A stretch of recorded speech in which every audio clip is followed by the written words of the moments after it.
Aujourd'hui, on va parler de Yokai Watch 3. Si vous n'aviez pas vu le titre de la vidéo, apparemment, si vous... Mais bien sûr, ici on va parler des défauts, mais aussi des avantages, car en fait, on s'en rend pas forcément compte, mais Yokai Watch 3 est pas le pire jeu Yokai Watch. Ouais, il y a Yokai Watch 4 à côté. Oui, on en parlera la semaine prochaine de Yokai Watch 4 parce que je sais qu'il y a beaucoup de personnes qui disent que c'est un bon Yokai Watch. Je trouve que c'est pas trop le cas, mais voilà. Le truc, c'est que si vous voulez, déjà, on va commencer par paraître tout con, mais genre tout con. Quand est-ce qu'il est sorti le jeu? Le jeu est sorti dans les années 2015. En 2015 au Japon. Il y a eu d'abord deux versions. La version qui est en sushi et la version sukiyaki. Ou alors c'est la version... Non, c'est la version... Sur sushi, la version tempura. Et puis quelques...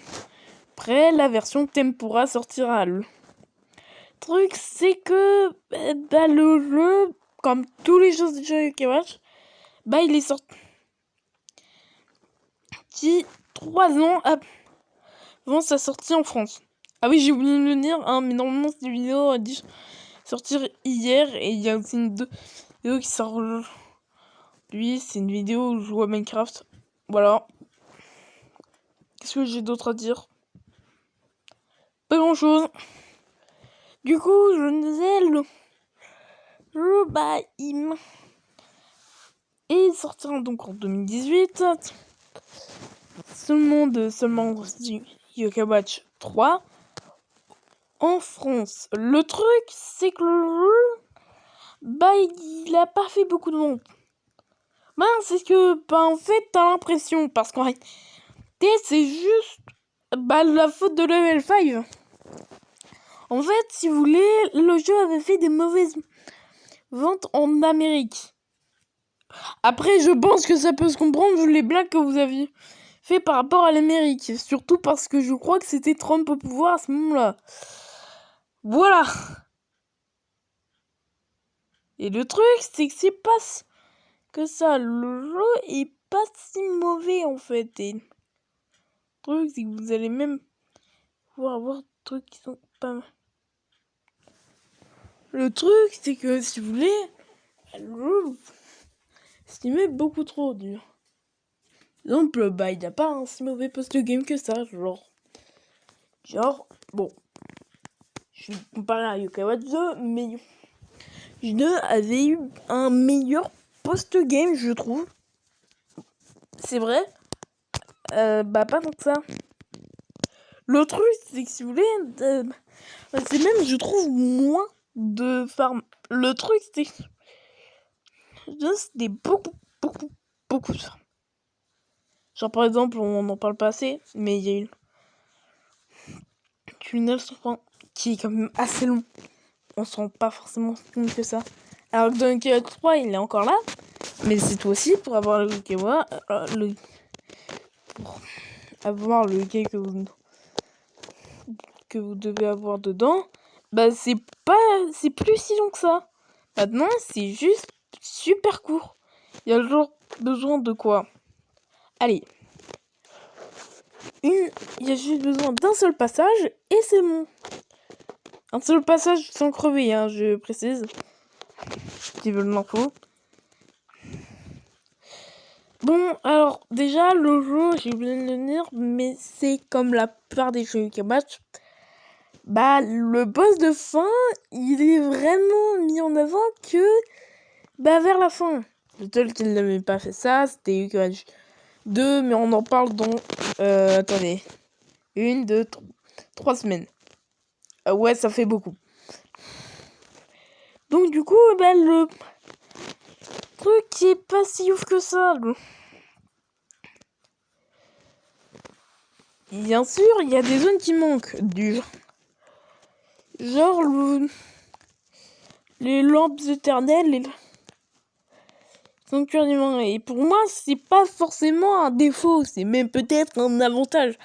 car les limbes éternelles, bah c'est bien une fois, c'est bien deux fois, mais la troisième...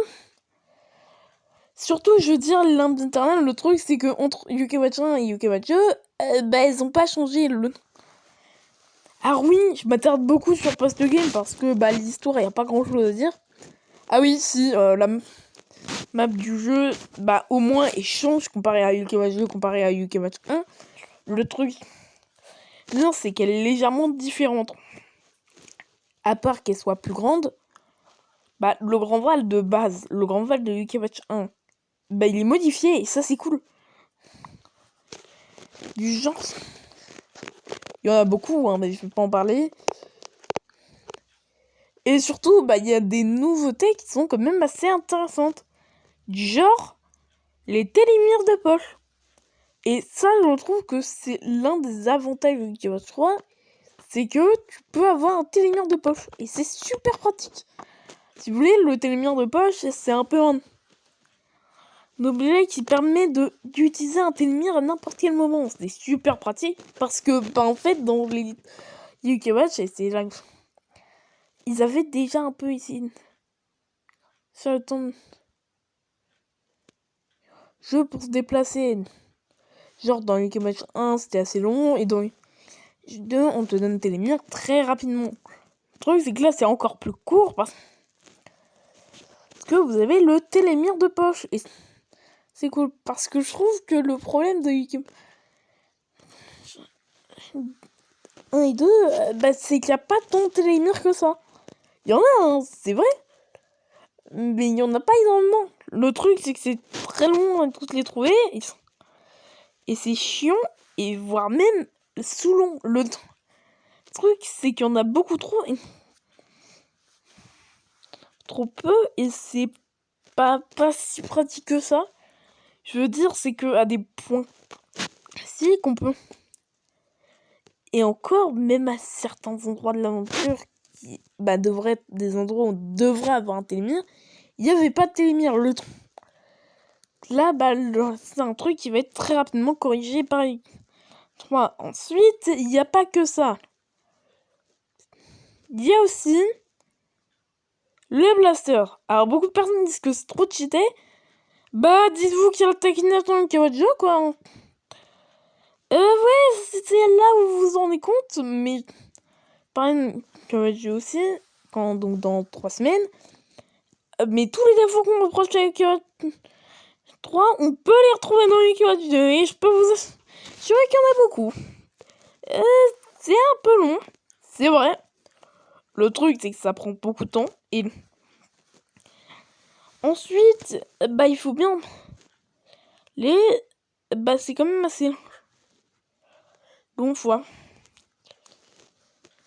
Et surtout, alors, le jeu a un gameplay assez différent comparé aux 2 premiers Yokai-Watch. Car oui, ce jeu, bah, en fait... Il y a une case à la place de la roue habituelle. Il y a des cases... C'est franchement une mécanique très cool, mais le truc, c'est qu'en compétition... Que par exemple, en online, t'as une technique qui est super cheatée, que quand ton adversaire utilise une enemy team, tu passes tes yokai pour pas qu'ils se prennent l'enemy team, et après tu cherches une enemy team dans sa grosse dent. Ouais, c'est super puissant, mais pas le rapport dans la vidéo par contre. Du coup, il y a d'autres... Et du coup, à cause de ce gameplay, bah, vous pourrez jamais avoir de remake du jeu sur Switch 1, Switch 2. En gros, toutes les consoles qui ont un seul écran. Ça paraît être rien du tout, mais c'est vraiment vrai parce que, bah, en fait, comparé à jeu ou à l'inverse, tu peux faire le gameplay avec un seul écran. Ah, là, tu peux pas. Ou alors, faudrait remettre le gameplay du Yokai-Watch 1 et 2, mais je sais pas, je préfère celui du Yokai-Watch 3. Bon, alors oui, il manque la modèle 0, je trouve que le modèle 0, il y avait le taquinage, c'était cool. Bah après, le blaster est pas si cheaté que ça, hein. Vraiment, je veux dire, ça fait des dégâts, mais bah par exemple, le boss de fin, c'est pas ouf. Le boss de fin, bah tu fais pas tant de dégâts de ça avec ça, et rien du tout, mais c'est vraiment vrai. Donc, bah, il n'y a pas que ça. Ensuite, bah vous le savez sûrement, mais il y a aussi Ariane. Qui aime ce personnage? Le perso a une voix de merde en France. Le perso est pas intéressant. Le perso a même pas une montre en plus que Nathan. Non, vraiment, c'est juste Ariane de base. C'est tout. Il n'y a même pas truc en plus. Non, c'est vraiment juste ça. Donc, bah, le truc, c'est que ce game est long. Mais il est long, mais il n'y a pas forcément du farming. Donc, par exemple, dont on va parler dans 3 semaines. Moi, je vous dis à la semaine prochaine.